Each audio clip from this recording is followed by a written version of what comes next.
Hi, I'm Tony Lombardi, and this is Dev Panchwagh. We're with Russell Street Report, and we're doing a Ravens free agency recap, and we're winding down to the last two players we're going to cover, and those players are Willie Snead and Derek Wolfe. So let's start with Willie.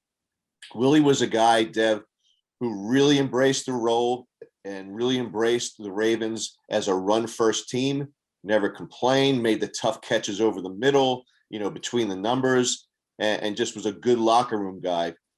Spouted off a little bit on social media, I think mostly out of frustration, because when you leave Baltimore and you have some stats that aren't very appealing to other teams, you have to explain yourself as to why those stats weren't what they could have been with another team to justify, as a free agent signing. But I think that given the guys that they drafted in 2020, those being Devin Duvernay and James Prochet, I think it's time for Willie to move on. Yeah, that's just it.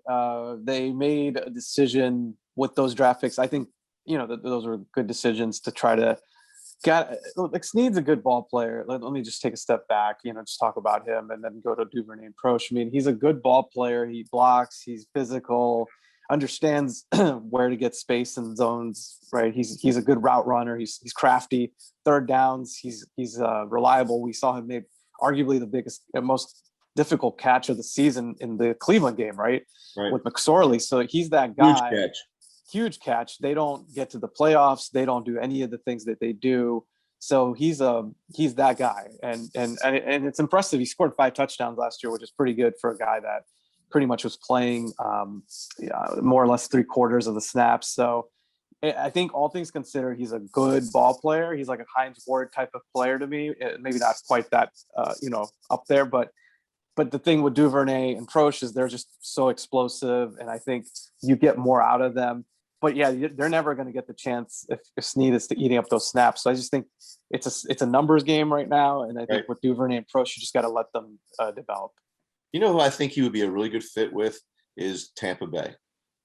I can see that. Yeah, especially if they move on from Antonio. Get him on the cheap, and Brady's always liked guys like that with the little dig routes and the guys that are tough over the middle. We've seen it before with like guys like Edelman. So I think that and Amendola, and even before him, Wes Welker. So I could see Willie filling that role with a team like Tampa Bay. And it's funny you bring that up because when the Ravens signed him, it was he was coming off an injury. Snead was. And Drew Brees, that was his guy on third downs. Any third down, it didn't matter if he was part-time player coming off a big injury. That's the guy he went to. So there's something there with the trust factor with the already one Hall of Famer, right? So he is that type of player. It's unfortunate. I just don't think, for the Ravens' sake, it's a good resource allocation. Yeah, I agree with you. It's given the guys that they have on deck. Last player that we're going to cover, Derek Wolfe.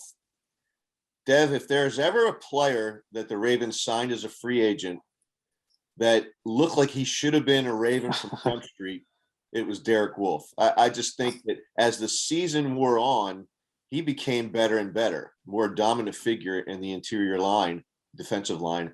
And there was some talk towards the end of the year that there was, both sides were happy with each other and that he wanted to stay, but there's been no movement in contract.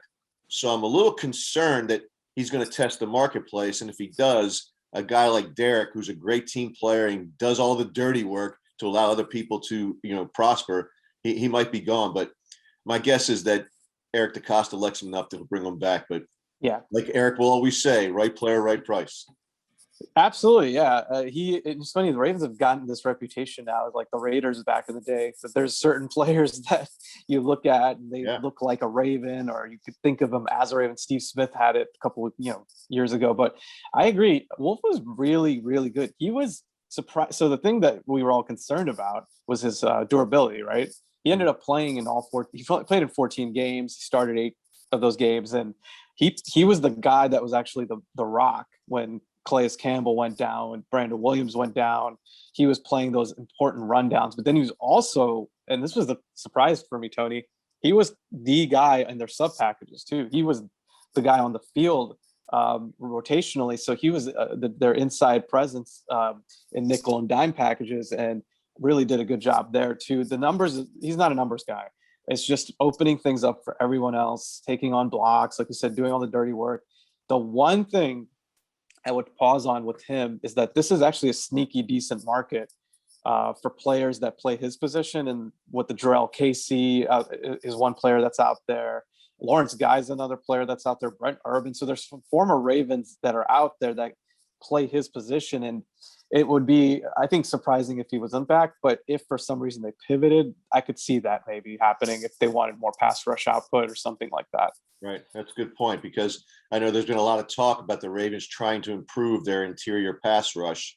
So they might want to go younger there in that position to get that, to make that happen. So we'll see. But Derek is a guy that I'd like to see come back.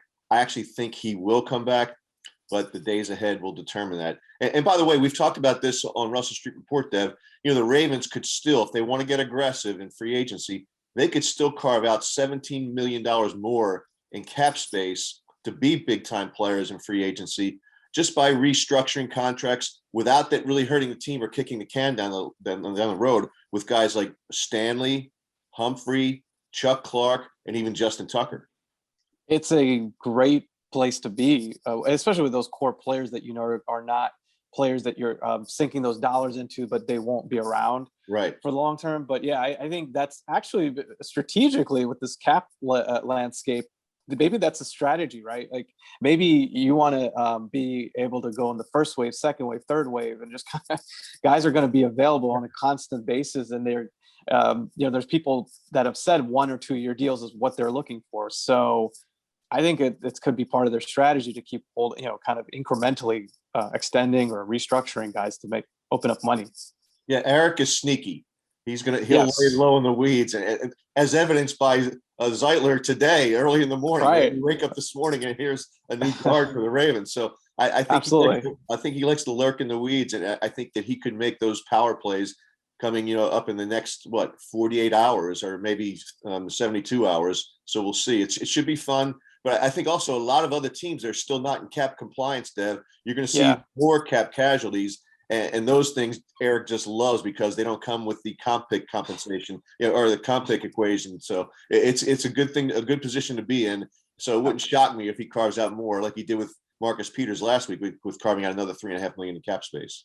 I have one request. Can the Rams cut Robert Woods? Is that possible? They're getting cap compliance that way. All right, Dev, thanks for joining us. This is Tony Lombardi, Dev Panchwagh, with your Ravens free agency recap.